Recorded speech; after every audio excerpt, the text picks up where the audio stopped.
প্রথম যেটা করা দরকার সেটা হলো যে আপনার বডি ফিটনেসটা মেনটেন করা দরকার। এই বডি ফিটনেসের মধ্যে ফার্স্ট হলো যে আপনার বডি ওয়েট অ্যান্ড হাইট, যে আপনার উচ্চতা এবং ওজন দুইটাকে, যেটা আমরা স্কেল আছে ওই স্কেলের মধ্যে থাকাটা দরকার। আর একটা সেকেন্ড ইস্যু হলো যে আপনার বডিতে ফ্যাট পার্সেন্টেজ, যদি আপনার বডিতে ফ্যাটের পরিমাণ বেশি থাকে সেটাও কমিয়ে আনা উচিত। দিন হলো আপনার নিয়মিত এক্সারসাইজ করা। তো এক্সারসাইজের মধ্যে যেগুলোকে আমরা বলি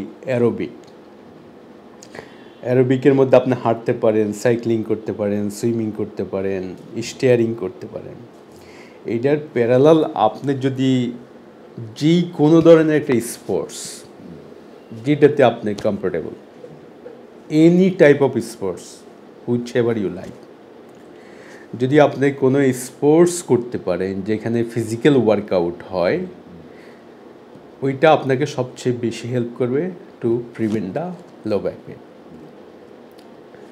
এইটার পাশাপাশি আমরা যেটা বলি সেটা হলো বিশেষ করে যে লোয়ার ব্যাকটাকে স্টেবিলাইজেশন করার জন্য যে মাসলগুলো ইম্পর্টেন্ট সেগুলোকে স্ট্রং রাখার মধ্যে ইন জেনারেল আমরা যেটা দেখি বা আমাদের দেশের মানুষ বা গ্লোবালি, সেটা হলো ইন জেনারেল মানুষ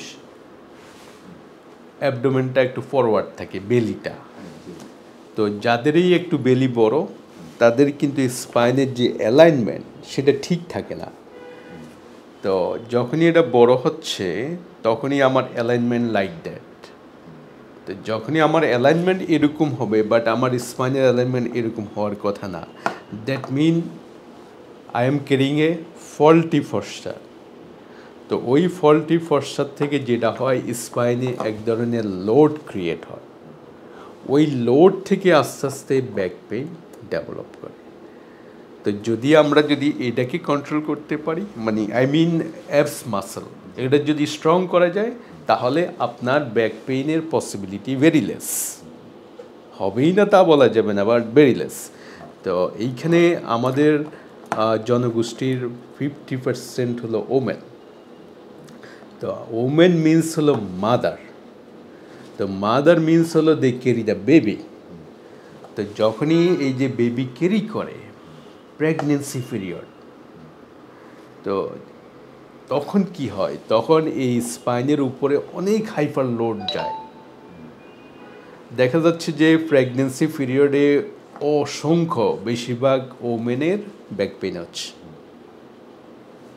এবং পরবর্তীতে বেবি ডেলিভার হওয়ার পরে সেটা নর্মাল হলেও প্রবলেম আছে কিছুটা, আর সিজার হলে এই প্রবলেমটা আরও দ্বিগুণ।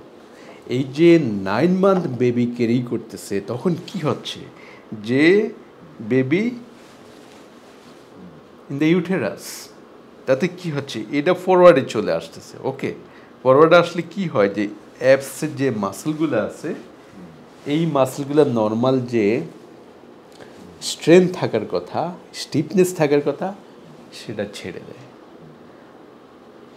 তো বেবি যখন ডেলিভার হওয়ার পরে তো এই মাসলটা আবার ইমিডিয়েট স্ট্রং হবে না, তখন কি হয় যে মাসল উইক।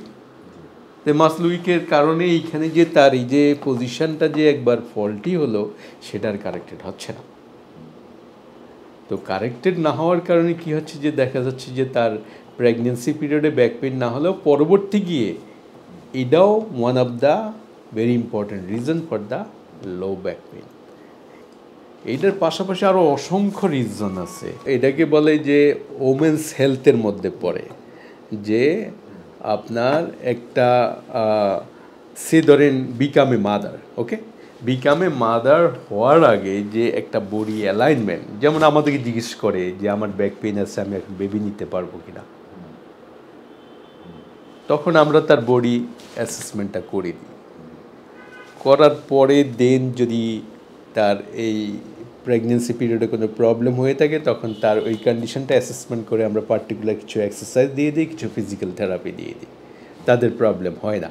দেখা যাচ্ছে অনেকে ব্যাক পেইন নিয়েও প্রেগনেন্ট হয় এবং প্রেগনেন্সি পিরিয়ডে অনেক বেশি পরিমাণ কষ্ট পায় ব্যাক পেইন নিয়ে, এরকম অসংখ্য আছে কিন্তু।